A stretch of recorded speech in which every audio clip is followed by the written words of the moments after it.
Good morning students, I am Smriti Gusai and today we are going to talk about chapter 12 of class 11, that is ખનિજ પોષણ mineral nutrition. આજે આપણે વાત કરશું જૈવિક nitrogen સ્થાપન એટલે બાયોલોજિકલ નાઇટ્રોજન ફિક્સેશન. એનામાં કીધું છે કે નાઇટ્રોજન હવામાં પ્રચુર માત્રામાં આવેલું છે અને કહેવાય છે કે 78% વાતાવરણમાં હોય છે, એટલે કે few living organism utilise the nitrogen in the form of N2 available in abundantly in the air. બરાબર, આમાં સીધો પ્લાન્ટ્સ છે એ ડાયરેક્ટ ઉપયોગ કરી શકતા નથી. બરાબર, એટલા માટે પ્રોકેરિયોટિક્સ લિવિંગ ઓર્ગેનિઝમ્સ હોય છે, સ્પીસીસ હોય છે કે એ કઈ રીતે નાઇટ્રોજન ફિક્સેશન કરી પોતે લે છે. બરાબર, reduction of nitrogen to ammonia by living organisms is called biological nitrogen fixation. કેટલીક સ્પીસીસ જાતિઓમાં ફક્ત નાઇટ્રોજનનું સ્થાપન કરવામાં આવે છે, જેને નાઇટ્રોજનનું એમોનિયામાં રિડક્શન થવાથી જૈવિક નાઇટ્રોજન સ્થાપન પણ કહેવામાં આવે છે. બરાબર, નાઇટ્રોજન ઉત્સેચક કે જે નાઇટ્રોજન રિડક્શન કરે છે આદિકોષ કેન્દ્રીય સજીવમાં વિશિષ્ટપણે આવેલા હોય છે. આ સજીવોને N2 સ્થાપકો પણ કહેવામાં આવે છે. Nitrogenase which in capable nitrogen reduction is a present exclusively in a prokaryotes. Such microbes are called N2 fixers. બરાબર, તમને એક પ્રક્રિયા આપી જ છે કે 3 બોન્ડમાં N2 જે છે એ નાઇટ્રોજિનેસ થઈ અને NH3માં કન્વર્ટ થાય છે. બરાબર, આ રીતે એક્ઝામ્પલ તરીકે નાઇટ્રોજનમાં જારક સૂક્ષ્મ જીવાણુઓ, મુક્તજીવી એઝેટોબેક્ટર, ઘણા બધા એવા પ્રકારના બેક્ટેરિયા હોય છે કે જે મુક્તજીવી નાઇટ્રોજન સ્થાપન કરે છે, એટલે કે Nostoc are old free living organism fixed. બરાબર, હવે વાત કરીએ આપણે સહજીવી જૈવિક નાઇટ્રોજન સ્થાપન સિમ્બાયોટિક બાયોલોજિકલ નાઇટ્રોજન ફિક્સેશન. સહજીવી જૈવિક નાઇટ્રોજન સ્થાપન કેટલાક પ્રકારનું જૂથ જાણીતું છે, જેમાં સિમ્બી વનસ્પતિ મૂળની કેટલા બધા એ લોકો એક્ઝામ્પલ આપ્યા છે, જેમાં નાઇટ્રોજન ફિક્સેશન આપણને જોવા મળે છે. બરાબર,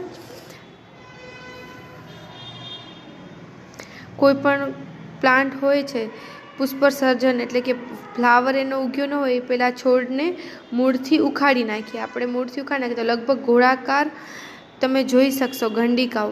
આ રીતે તેમાં ગુલાબી કલરનું દેખાય છે અને આ રીતે એનામાં પ્રોસેસ થાય છે. બરાબર, હવે આવે છે મૂળ ગંડિકાનું નિર્માણ, નોડ્યુલ ફોર્મેશન. એનામાં આવે છે કે ગંડિકાનું નિર્માણ યજમાન વનસ્પતિઓમાં મૂળ દ્વારા તેમજ રાઇઝોબિયમ બેક્ટેરિયા વચ્ચે થતી ઘણી બધી શ્રેણી આંતરક્રિયાઓ વચ્ચે સંકળાયેલ છે. બરાબર, એમાં 4 તબક્કાઓમાં કીધી છે. The nodule formation involve sequence of multiple interaction between rhizobium and roots of their host plant. એના 4 types four there are nodules formation are summarized as follows. બરાબર, the formation of rhizobium multiple and colonize surroundings the roots and get attached the epidermal and root hair cell.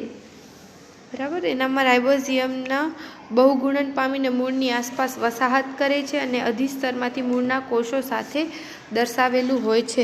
હવે તમને ટેક્સ્ટબુકમાં drawing આપી છે, એ drawing અહીંયા કને તમને drawing આપી છે. નોડ્યુલ એટલે કે મૂળ ગંડિકાનું. એનામાં કીધું છે કે ગંડિકાના નિર્માણથી શરૂઆત કરે છે, ત્યારબાદ જીવાણુ તાંતણાથી મુક્ત થઈને કોષોમાં દાખલ થાય છે. એટલે કે an infection thread produced carrying a bacteria into the root hair. An infection thread produced carrying bacteria the cortex of the root. બરાબર, અને તેના ડ્રોઈંગમાં બતાવ્યું છે તમને કે કઈ રીતે બેક્ટેરિયા એ છે એના સાથે કનેક્ટ થાય છે અને ત્યાં બેક્ટેરિયા દર્શાવે છે. બરાબર, અને પછી પુખ્ત ગંડિકામાં ફેરવાય છે, એટલે કે મેચ્યોર નોડ્યુલમાં કન્વર્ટ થાય છે, બરાબર. તો આ રીતે આની પ્રોસેસ આપણે જોઈ શકીએ છીએ, જેનામાં નાઇટ્રોજનેસ ઉત્સેચક તરીકે આણ્વીય ઓક્સિજન અને અત્યંત સંવેદનશીલ હોય છે. The enzyme of nitrogenase highly sensitive to the molecular oxygen. It is the requires the anaerobic condition. The nodules leave adaptation that ensure that the enzyme protected from the oxygen. બરાબર. આનામાં oxygen રક્ષિત કરવા માટે ગંડિકા દ્વારા અનુકૂલન સાધેલું હોય છે. આમ આ process જે છે એ નીચે સેકન્ડ ડ્રોઈંગ આપેલી છે તમને. નાઇટ્રોજન સ્થાપક બેક્ટેરિયામાં જોવા મળતા નાઇટ્રોજનેસ ઉત્સેચકની સંકુલ દ્વારા વાતાવરણમાં રહેલા નાઇટ્રોજન વાયુનું એમોનિયામાં રૂપાંતરના વિવિધ તબક્કાઓ. The step of conversion atmospheric nitrogen to ammonia by nitrogenase enzyme complex found to nitrogen fixation bacteria.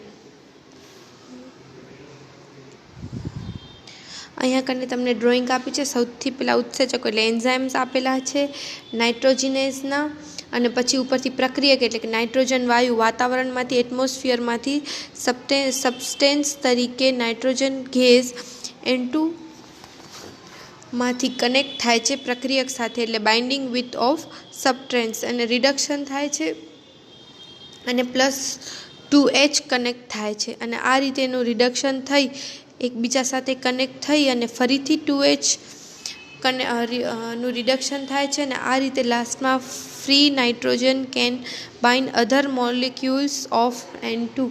મુક્ત નાઇટ્રોજનેસ અન્ય નાઇટ્રોજનના અણુઓ સાથે જોડાય છે. આ રીતે આ પ્રોસેસ કન્ટિન્યુ થાય છે. હવે આવે છે એમોનિયાનું ભાવિ, ફેટ ઓફ એમોનિયા. એનામાં એ લોકોએ બે પ્રોસેસ કીધી છે, રિડક્ટિવ એમિનેશન અને ટ્રાન્સ એમિનેશન. રિડક્ટિવ એમિનેશનમાં શું થાય છે કે એમોનિયા આલ્ફા કીટોગ્લુકેરાઇડ એસિડ સાથે પ્રક્રિયા કરીને ગ્લુટેમિક એસિડ બનાવે છે, જે નીચેનો એક્ઝામ્પલ છે એ તમને યાદ રાખવું જ પડશે.